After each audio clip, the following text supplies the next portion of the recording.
हस्पिटलको डाक्टरहरूले खाइरहेको उनीहरूसँग विगत 1 वर्षदेखि खाइरहेको डाक्टरलाई पनि थाहा छैन हेर्नुहोस् म हो कि होइन हस्पिटलमै भेटेको छु तिनीहरूले ल्याएको उनीहरूलाई पनि कारबाही गर्छु भनेर खाद्यमा मैले फोन गरेर खाद्यको स्टाफहरूलाई बोलाएँ अब म त्यति बेला डाक्टरसँग चेकअप गराउन भित्र जान पर्ने उनीहरू दौडादौड भागेर गयो त्यस्तो अवस्था छ हेर्नुहोस् बाहिर डुलाउनेहरूले धेरैले नक्कली मह भनेर चाका अखाद्य वस्तुमा चाका डुबाएर मह भनेर अखाद्य वस्तु बेचिरहेको र उपभोक्ताहरूले चाकासँग प्योर मह एकदम शुद्ध मह भनेर पहाडको मह भनेर खाइरहनु भएको छ एकदमै भरममा पर्नु भएको छ म चाहिँ मौरी पाल्छु नै भनेर 6वटा घरबाट 50,000 लोन लिएर सुरुवात गरेको थिएँ मैले शुद्ध मह एकदमै अर्ग्यानिक मह चिउरीको र तोरीको मह 100% जम्छ यो जमेको मह जुन मह चिउरीको र तोरीको मह सेतो कलरको हुन्छ र जाडोमा जम्छ गर्मीमा हल्का मात्र पग्लन्छ जुन रिफाइन नगरेको मह हुन्छ जस्ताको तस्तै छानेर ल्याएको मह र यो मह मार्केटमा एकदमै कम आउने भएको हुँदा यसले फाइदा गर्छ यो पनि मह हो भन्ने कुरा उपभोक्ताहरूलाई जानकारी छैन मार्केटमा आएको नजमेको लिक्विड मह सेवन गरिराख्नु भएको हुन्छ उहाँहरूले यो जमेको महको बारेमा जानकारी नै छैन उहाँहरूलाई त्यसले गर्दा ल यो त चिनी मिसाएर ल्याएको मह हो मह नै होइन भन्नुहुन्छ मसँग पनि धेरैजनाले भन्नुहुन्छ बाहिरबाट आयात हुने मह बन्द गरेको पनि हो केही समयसम्म र त्यति बेला नेपाली महले एकदमै मार्केट पाएको अवस्था पनि थियो र अब अहिले फेरि खुलेको अवस्था छ त्यसले गर्दाखेरि अलि डाउन भएको छ नेपाली महको मार्केट मौरी त आफ्नो घरमा राख्ने कुरो हुँदैन उसलाई त जहाँ फुल फुल्छ उहीँ लानुपर्छ हामीले अनि लिएर जाँदाखेरि त्यहाँको किसानहरूले यति भन्नुभयो कि तिम्रो मौरीले मेरो तोरी खाएर तोरीको फुल जति सबै खाएर मह बनाएको यो चाहिँ हामीलाई तिमीले 50% तिमीले हामीलाई दिन पर्छ होइन भने त्यस्तोसम्म पनि भयो कति ठाउँमा विषादी हालेर पनि मौरी मारिदिने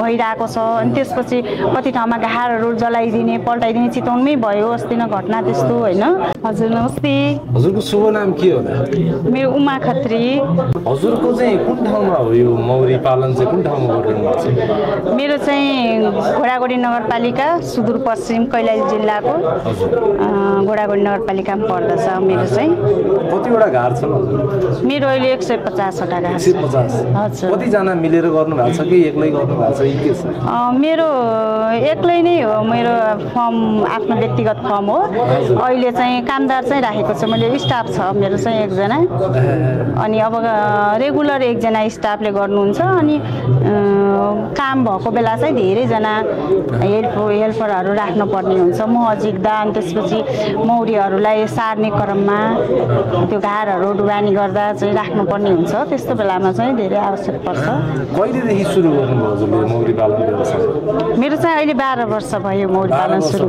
हजुर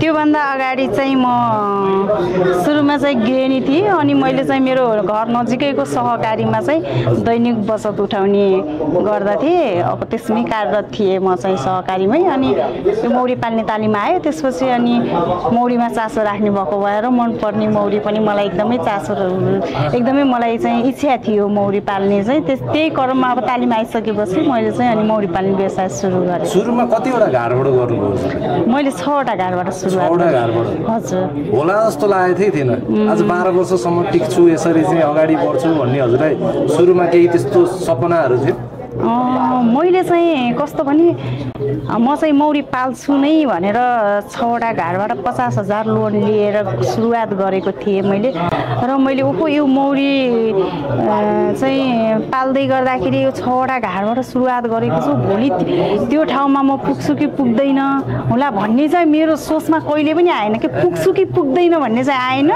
तर मैले चाहिँ सुरु गर्छु गरेर देखाउँछु त मैले व्यवसाय गर्दै गर्दाखेरि म जिरोमा पुगे तापनि मैले चाहिँ आफूलाई चाहिँ कहिले पनि कमजोर सोचिनँ कि ती चुनौतीहरूलाई पार गर्दै गर्दै गर्दै मैले चाहिँ अहिले यहाँ समस्याहरू नि आए बिचमा त्यस्तो केही हजुर समस्याहरू धेरै नै आए समस्याहरू अब हजुरले सोधिहाल्नुभयो मैले चाहिँ अब भन्नै पर्छ होइन सुरुमा मौरी पाल्दाखेरि चाहिँ धेरैलाई चाहिँ के थाहा थिएन भने मौरीले टोक्दा फाइदा हुन्छ भन्ने कुरा पनि थाहा थिएन र मौरी फुलहरूमा बस्दाखेरि मौरीले के फाइदा गर्छ त भन्ने पनि थाहा थिएन। जस्तो प्राशेषण गर्यो भने कुनै पनि वनस्पतिहरूलाई प्राशेषण गर्यो भनेपछि मौरीको प्राशेषणमा राम्रो हुन्छ र पर्यावरणमा पनि मौरीको उसले चाहिँ धेरै ठुलो भूमिका खेलेको हुन्छ। धेरै कुराहरू किसानहरूलाई थाहा थिएन पहिला चाहिँ। अब पाल्ने भनिन्थ्यो पालिन्थ्यो। हजुर, अब हामीले लैजाँदाखेरि मौरी चराउन लैजाँदाखेरि तोरीबारीमा लगेर राख्नु। अब मौरी त आफ्नो घरमा राख्ने कुरो हुँदैन, उसलाई त जहाँ फुल फुल्छ उहीँ लानुपर्छ हामीले। अनि लिएर जाँदाखेरि त्यहाँको किसानहरूले यति भन्नुभयो कि तिम्रो मौरीले मेरो तोरी खाएर, तोरीको फुल जति सबै खाएर मह बनाएको, यो चाहिँ हामीलाई तिमीले 50% तिमीले हामीलाई दिनुपर्छ। होइन भने त्यस्तोसम्म पनि भयो।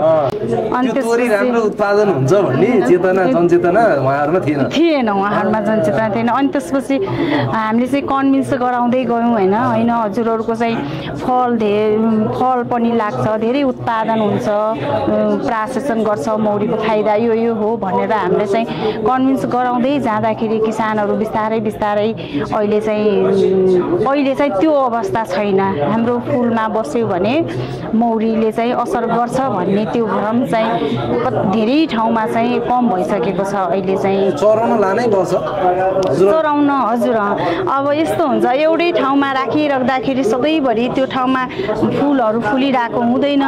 अब कहिलेकाहीँ तोरी फुलेको हुन्छ, तोरी बारीमा राख्नुपर्छ हामीले कात्तिकको महिनामा।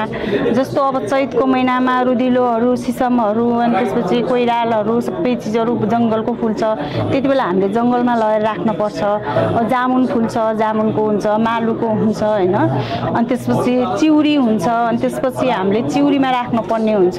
त्यही भएर फुलहरू फुल्ने क्रममा चाहिँ हामीले चाहिँ सारी राख्नुपर्ने हुन्छ मौरीलाई, किनकि मौरीले मह पनि उत्पादन गरोस् र प्लस उसलाई चाहिँ आहारा पनि होस्, हामीले चाहिँ सारी राख्नुपर्ने हुन्छ। त्यहाँ हजुर जङ्गलमा भनौँ न बारीहरूमा चाहिँ छोडिदिँदाखेरि हराउने कि आफू नै कुर्न पर्नु?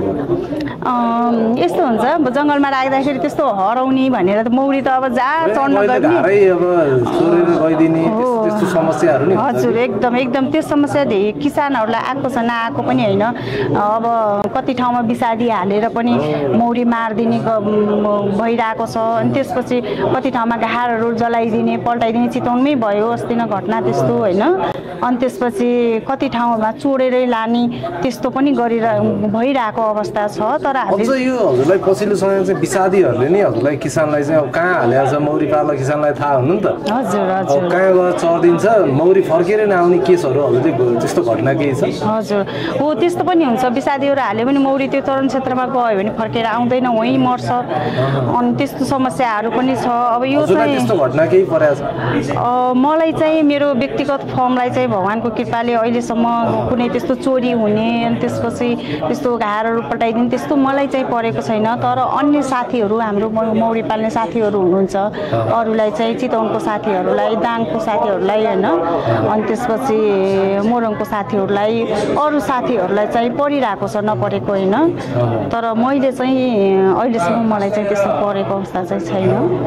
हजुरले बजार चाहिँ कस्तो पाउनु भएको छ यसको? उत्पादन गरिरहनु भएको छ हजुरले त होइन, बजार पाइरहनु भएको छ कि छैन, कि समस्या छ के छ कस्तो? अब म एउटा यो नेपाल मौरी पालन महासङ्घ केन्द्रीय उपाध्यक्ष भएको नाताले म चाहिँ एउटा छातासँग सम्पूर्ण मौरी पाल्ने किसानहरूको छाता सङ्गठनमा आबद्ध भएको हुँदा मैले चाहिँ मेरो आफ्नो व्यक्तिगत मात्र नभएर समग्र किसानहरूको समस्यालाई मैले चाहिँ उजागर गर्नुपर्छ, उहाँहरूको समस्यालाई समाधान गर्ने सम्बन्धित निकायसम्म पुगोस् भन्ने कोसिस मेरो रहन्छ होइन।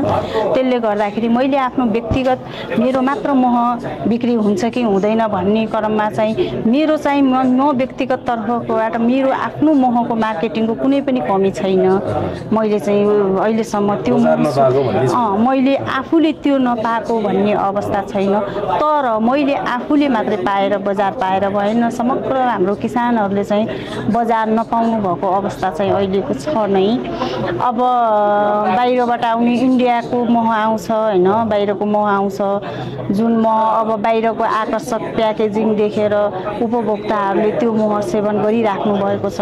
अब यहाँ हजुरले देख्न सक्नुहुन्छ यो मह मेलामा, यो राष्ट्रिय मह मेलामा पूर्व मेचीदेखि पश्चिम महाकालीसम्मको किसानहरूले आफ्नो विभिन्न सिजनमा उत्पादन भएको महलाई राख्नु भएको छ हैन। तर ठुल्ठुलो उहरूले चाहिँ कम्पनीहरूले चाहिँ के गर्छ भने महलाई रिफाइन गरेर जम्ने महलाई पनि नजम्ने बनाएर एउटै कलरको मह बनाएर मार्केटमा ल्याउँदाखेरि उपभोक्ताहरूले चाहिँ त्यो एउटै कलरको महहरू, एउटै स्वादको महहरू सेवन गरिरहेको भएर महको कलरहरू यस्तो हुँदो रहेछ, सिजन अनुसारको फुल अनुसारको महको स्वाद फरक हुँदो रहेछ भन्ने कुरा उहाँहरूलाई त्यति अवगत नभएको अवस्था छ। त्यसले गर्दाखेरि बाहिरको मार्केटले गर्दाखेरि नेपाली बजार, नेपाली महको बजार चाहिँ कम नै छ।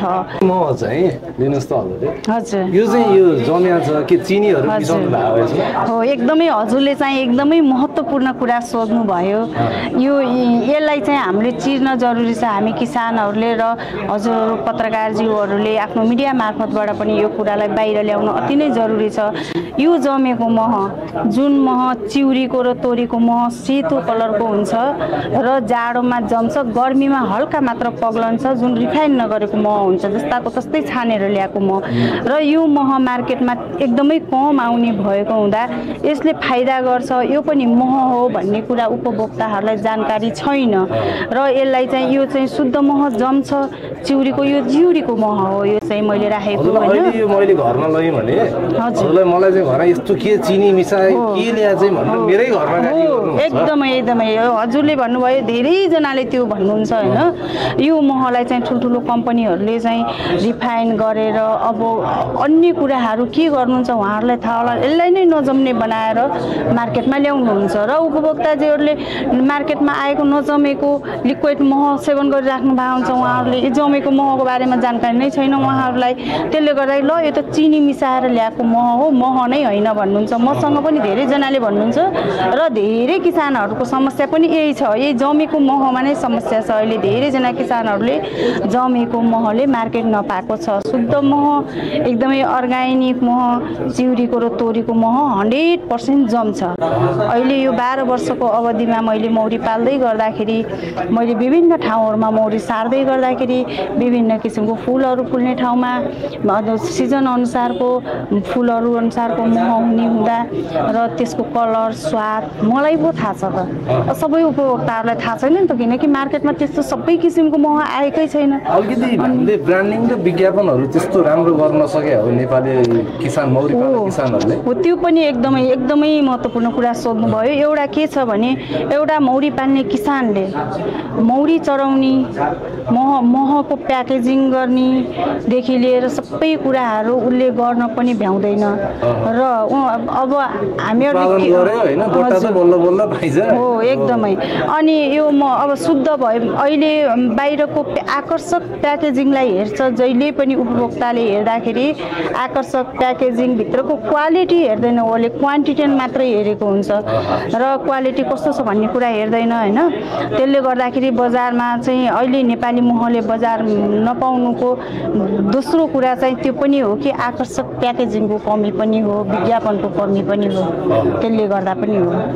सरकारले नि फेरि हजुरलाई हेर्नु न आयात गर्न दिँदै छ, फेरि अब यहाँ किसानहरूसँग बुझ्यो बजार पाइया छैन भन्नुहुन्छ हैन। हजुर त अब सँगै आबद्ध हुनुहुन्न रहेछ, सरकारहरूलाई त्यस्तो खालको केही क्वेसनहरू गर्नु भएको छ हजुरले? नै गरेको छौँ हामीले। हाम्रो कृषि तथा पशुपक्षी मन्त्रीज्यू रामनाथ अधिकारीज्यूसँग हामीले कुरा राखेको थियौँ। उहाँले चाहिँ पहल गर्नुभएको नगर्नु भएको पनि होइन, उहाँको पहलमा केही समयसम्म हाम्रो पहलले गर्दाखेरि सरकारले महको बाहिरबाट आयात हुने मह बन्द गरेको पनि हो केही समयसम्म र त्यति बेला नेपाली महले एकदमै मार्केट पाएको अवस्था पनि थियो र अब अहिले फेरि खुलेको अवस्था छ, त्यसले गर्दाखेरि अलि डाउन भएको छ नेपाली महको मार्केट। र अब हामीले पहल चाहिँ गरिरहेको छौँ, सरकारसँग नगरेको होइन। र यो सरकारले चाहिँ अरू गर्न नसके तापनि भ्याट बढाइदियो भने, आयात हुने वस्तुको भ्याट बढाइदियो भने त्यसले चाहिँ नेपाली बजारले मार्केट पाउँछ, किनकि त्यता भ्याट बढ्यो भने 1500 रुपियाँ हैन पर्यो भने त यहाँको 1000 तिरिहाल्छ नि। हजुर एकदमै भ्याट बढाउँदा पनि मार्केटमा अलिकति नेपाली महले बजार पाउँछ। हामीहरूले पहल गरिरहेको छौँ र अहिलेको कृषि मन्त्रीज्यू यसमा एकदम सक्रिय भएर नेपालको महको बारेमा र मौरी पाल्ने किसानको बारेमा उहाँले चाहिँ अलिक संवेदनशील भएर सोच्नु भएको पनि छ जस्तो लाग्छ मलाई। उहाँको व्यवहारमा पनि कति कुराहरू देखिरहेको छ। कतिपय समयमा चाहिँ समाचार आउँछ नि हजुरलाई, हेर्नु न हामी चाहिँ के त्यो ड्रम फोर ठाउँमा चाहिँ हजुरलाई होइन अखाद्य महहरू चाहिँ बजारमा आइरहेको समाचारहरू नि आउँछ नि नेपालमा, त्यसले नि अलिकति असर पार्यो एकदमै हो, एकदमै अर्को यो पनि एकदमै अर्को नेपाली बजारले महको मार्केट नपाउनुको त्यो पनि एउटा एकदम पोइन्ट कुरा सोध्नुभयो हजुरले। मह भनेर विभिन्न किसिमको अखाद्य वस्तुहरू मिसाएर मार्केटमा आइरहेको अवस्था छ। मैले नै यहीँ बानेश्वरमा वैशाखको महिनामा बानेश्वरमा 6 जना महिलाहरूले ब्यागमा बोकेर ल्याउनु भएको थियो र हातमा एक-एकवटा बट्टा बोक्नु भएको थियो, लिक्विड थियो त्यो चाहिँ। अनि उहाँले चाहिँ मह किन्नुहुन्छ भनेर हिँड्नु भएको थियो। 2 जना आउनुभयो मेरो छेउमा, म हिँडिरहेको थिएँ अनि मह किन्नुहुन्छ म्याडम भनेर भन्नुभयो उहाँले चाहिँ। अनि त्यसपछि मैले नाइ भनेर हिँडेँ, नदेखे जस्तो गरेर हिँडेँ। अनि त्यसपछि फेरि उहाँले मेरो पछाडि आएर एउटा किन्नुहोस् न, हाम्रो पाहाडको मह एकदम शुद्ध मह छ, 1600 रुपियाँ केजीमा दिइरहेछौँ भनेर उहाँले भनेपछि म एकदम हतारमा थिएँ। तर पनि म उभिएर मैले चाहिँ उहाँलाई क्वेसन गरेँ, तपाईँको यो मह चाहिँ कुन ठाउँको हो भन्दाखेरि उहाँले सिन्धुलीको हो भनेर भन्नुभयो। अनि त्यसपछि कुन सिजनको हो भन्दा जङ्गलको हो, हाम्रो चाहिँ भर्खरै झिकेको मह हो भनेर उहाँहरूले भन्नुभयो। अनि त्यसपछि उहाँहरूले भनेपछि मलाई पनि अब यस्तो बुझ्न चासो लाग्यो। शुद्ध मह त डुलाउनै पर्दैन। मैले मौरी पाल्दै गरेको 12 वर्षको अवधिमा म अहिलेसम्म मेरो मह खाइदिनुहोस् भनेर म कहीँ पनि गएको छैन, कसैसँग पनि मैले मेरो मह बिकाइदिनुहोस् भन्नु परेको छैन। भने एउटा शुद्ध छ भनेदेखि त जसले पनि फोनै गरेर माग्छ, अर्डर गर्छ, डुलाउने त आवश्यकै पर्दैन नि त। त्यही भएर मैले अडेरै उहाँहरूसँग रुकेरै एकछिन कुरा गरेँ होइन। उहाँलाई सोधेँ मैले, तपाईँहरूले कति घार मौरी पाल्नु भएको छ भन्दाखेरि उहाँले चाहिँ एकजनाले 5 घार भन्नुभयो, एकजनाले 20 घार भन्नुभयो होइन। 2 जना मात्रै हुनुहुन्थ्यो त्यति बेला। अनि मैले उहाँहरूलाई के सोधेँ भने, ल तपाईँहरू सबैजनाको मह ल्याउनुहोस्, कतिजना आउनु भएको छ भनेको 6 जना भन्नुभयो। मैले भने तपाईँ सबैजनाको मह ल्याउनुहोस्, म किनिदिन्छु। कति रुपियाँ केजी दिनुहुन्छ भने 1600 हो, तपाईँले सबैको किन्नुहुन्छ भने हामी 1200मा दिन्छौँ भन्नुभयो। अनि ल बोलाउनुहोस् त भनेपछि उहाँहरूले सबैलाई बोलाउनु भयो। 6 जना नै त्यहाँ आउनुभयो। अनि 6 जना आइसकेपछि मैले भने, ल तपाईँले कतिमा दिनुहुन्छ म, तपाईँको मह यदि शुद्ध छ भने म भर्खरै ल्याब टेस्ट गर्ने चाहिँ खाद्यको स्टाफहरूलाई बोलाउँछु, खाद्य तथा गुण नियन्त्रण केन्द्रको स्टाफहरूलाई बोलाउँछु। अनि त्यसपछि तपाईँको यो महको ल्याब टेस्ट हुन्छ, तपाईँको शुद्ध छ भने म 2000 केजीमा तपाईँ 6 जनाकै मह उठाइदिन्छु। उहाँहरूलाई त्यो भनिसकेपछि उहाँहरूले के भन्नुभयो भने, होइन हामीलाई चाहिँ अरूले नै दिएको हो यो मह हो कि होइन हामीलाई थाहा छैन, हामीले चाहिँ मौरी नै पाल्दैनौँ भन्नुभयो। भनेपछि अनि त्यसपछि मैले मोबाइल झिकेँ होइन। झिकेपछि मैले चाहिँ अब तपाईँहरू बोल्नुहोस्, म भिडियो बनाउँछु भन्दाखेरि उहाँहरूले रुन थाल्नुभयो कि भिडियोमा नल्याइदिनुहोस्, हामी त आत्महत्या नै गर्छौँ, हामी त्यस्तो गर्ने मान्छे होइन, एउटा महिला भएर यस्तो नगरिदिनुहोस् भनेपछि मैले उहाँहरूको दया लाएर मैले के भने, तपाईँहरू यो मह बोकेर नहिँड्नुहोस्, यो मह होइन, तपाईँहरूलाई थाहै छैन यसको बारेमा, यसमा के छ भन्ने कुरा तपाईँहरूलाई थाहा छैन भनेपछि किन बोकेर हिँड्नु भएको छ, नबोक्नुहोस् भनेपछि उहाँहरूले हामी बोक्दैनौँ, जान्छौँ बहिनी भनेर। उदाहरण हो हजुर, हो चाकै। मैले चाहिँ सुदूरपश्चिममा पनि भेटेको छु, हस्पिटलको डक्टरहरूले खाइरहेको उनीहरूसँग विगत 1 वर्षदेखि खाइरहेको, डक्टरलाई पनि थाहा छैन हेर्नुहोस् म हो कि होइन। हस्पिटलमै भेटेको छु तिनीहरूले ल्याएको, उनीहरूलाई पनि कारवाही गर्छु भनेर खाद्यमा मैले फोन गरेर खाद्यको स्टाफहरूलाई बोलाएँ। अब म त्यति बेला डक्टरसँग चेकअप गराउन भित्र जानुपर्ने, उनीहरू दौडादौड भागेर गए। त्यस्तो अवस्था छ हेर्नुहोस्। बाहिर डुलाउनेहरूले धेरैले नक्कली मह भनेर अखाद्य वस्तुमा चाका डुबाएर मह भनेर अखाद्य वस्तु बेचिरहेको र उपभोक्ताहरूले चाकासँग प्योर मह हो, एकदम शुद्ध मह हो भनेर, पाहाडको मह हो भनेर खाइरहनु भएको छ। एकदमै भरममा पर्नु भएको छ। यो कुरा मैले प्रत्यक्ष देखेको पनि छु, भेटेको पनि छु। तर उहाँहरूलाई त्यस्तो मह सेवन गर्ने उपभोक्ताहरू कोही पनि त्यस्तो अखाद्य वस्तुमा नपर्नुहोस् भन्नको लागि नै हामीले यो मह मेला गरेको हो र विभिन्न किसिमको स्टलहरूमा विभिन्न किसिमको महहरू राखिएको हो र जुन सबै महहरू शुद्ध छ, किनकि डाइरेक्टली सबै किसानहरू नै बस्नु भएको छ स्टलमा हैन। अनि सबैको मह शुद्ध हुन्छ। यो मह कसैले खान चाहनुभयो भने कसरी पाउनुहुन्छ त? अनलाइनहरू त्यस्तो केही सुविधाहरू हुन्छ? हजुर, कति साथीहरूले त अनलाइनै गर्नु भएको छ। मेरो चाहिँ अब फोन कल गर्नुभयो भने, कन्ट्याक्ट गर्नुभयो भने मैले पुऱ्याइदिन्छु डेलिभरी। हजुर, जहाँ पनि। अब मेरो कस्तो छ भने खुल्ला भन्दा धेरै मैले चाहिँ कुन्टलको हिसाबबाट बेच्ने भएको भएर अब व्यापारीहरूले पनि लिनुहुन्छ, उहाँहरूले लिएर आफ्नो प्याकेजिङ गरेर आफ्नो लेभल लाएर बेच्नुहुन्छ। अब उहाँहरूको त्यो आफ्नो प्राइस राख्नुहुन्छ, आफैले बेच्नुहुन्छ हैन। हजुरसँग चाहिँ माग गर्न चाहनु भने त्यस्तो कन्ट्याक्ट नम्बरहरू केही छ? हजुर, एकदमै छ। मेरो यो बोर्डमा पनि छ कन्ट्याक्ट नम्बर। मसँग डाइरेक्ट जोडिन चाहनुभयो भने मैले चाहिँ शुद्ध मह यहाँहरू सम्पूर्णलाई उपलब्ध गराउन सक्छु। कुन जातको महको चाहिँ मह यो चाहिँ चिउरीको मह हो। मौरी चाहिँ मेलिफेरा मौरीको मेलिफेरा। समयको लागि धन्यवाद। हजुर, यहाँलाई पनि मलाई केही कुराहरू बोल्ने अवसर दिनुभयो र सम्पूर्ण मह पारखी उपभोक्ताहरू बिचसम्म महको बारेमा जानकारी गराउने यो अवसर दिनुभएकोमा हजुरलाई पनि हृदयदेखि धन्यवाद दिन चाहन्छु। जय मौरी, नमस्ते, बाई बाई।